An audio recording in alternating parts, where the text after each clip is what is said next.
लंका में सीता की खोज। दोस्तों, वीडियो शुरू करने से पहले मैं आपसे निवेदन करता हूँ कि वीडियो के कमेंट में जय श्री राम जरूर लिखें। तो चलिए शुरू करते हैं। लंका में सीता की खोज। इस प्रकार से सुग्रीव का हित करने वाले कपिराज हनुमान जी ने लंकापुरी में प्रवेश कर मानव शत्रुओं के सिर पर अपना बायां पैर रख दिया। वे राजमार्ग का आश्रय लेकर उस रमणीय लंकापुरी की ओर चले।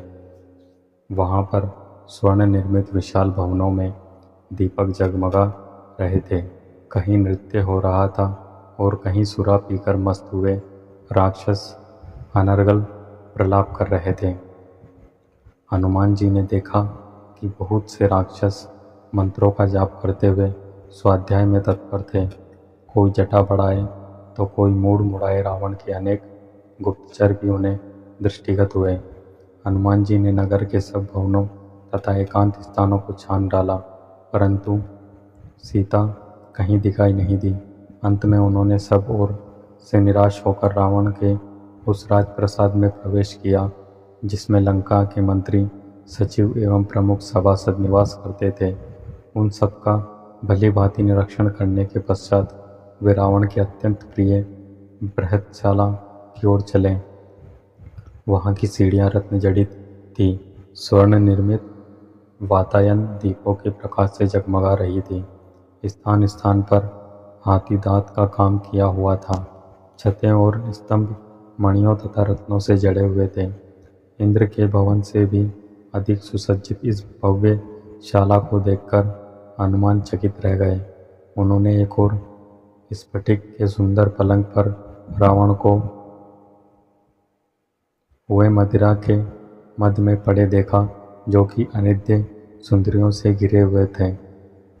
उसके नेत्र अर्ध निमीलित हो रहे थे। अनेक रमणियों के वस्त्राभूषण अस्त व्यस्त हो रहे थे और वे सुरा के प्रभाव से अछूती भी नहीं थी।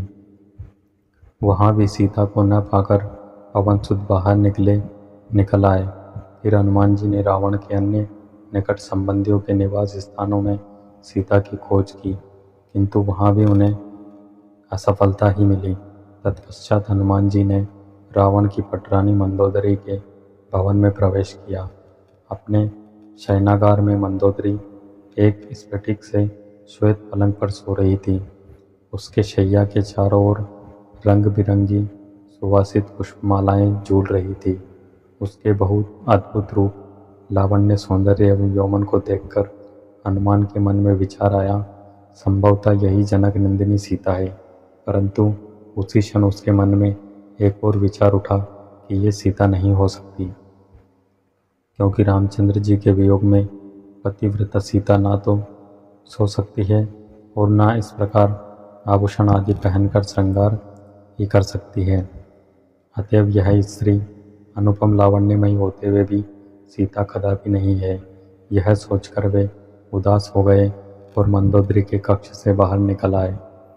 अकस्मात वे सोचने लगे कि आज मैंने पराई स्त्रियों को अस्त व्यस्त वेश में सोते हुए देखकर भारी पाप किया है। वे इस पर पश्चाताप करने लगे। फिर यह विचार कर उन्होंने अपने मन को शांति दी कि उन्हें देखकर मेरे मन में कोई विकार उत्पन्न नहीं हुआ, इसलिए यह पाप नहीं है। फिर जिस उद्देश्य के लिए मुझे भेजा गया है उसकी पूर्ति के लिए मुझे अनिवार्य रूप से स्त्रियों का अवलोकन करना पड़ेगा। इसके बिना मैं अपना कार्य कैसे पूरा कर सकूंगा। फिर वे सोचने लगे, मुझे सीता जी कहीं न कहीं मिली। रावण ने उन्हें मार तो नहीं डाला।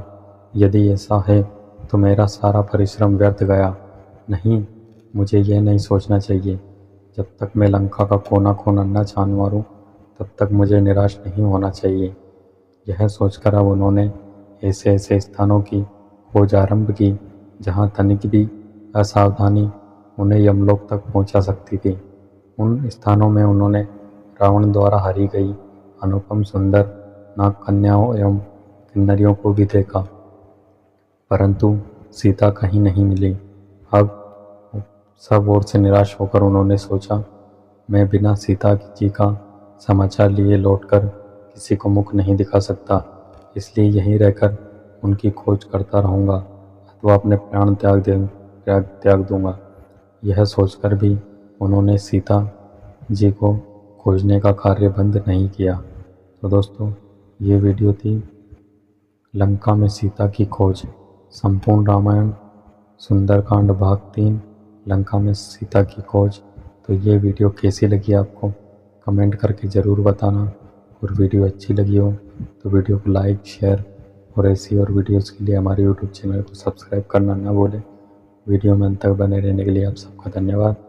जय श्री राम।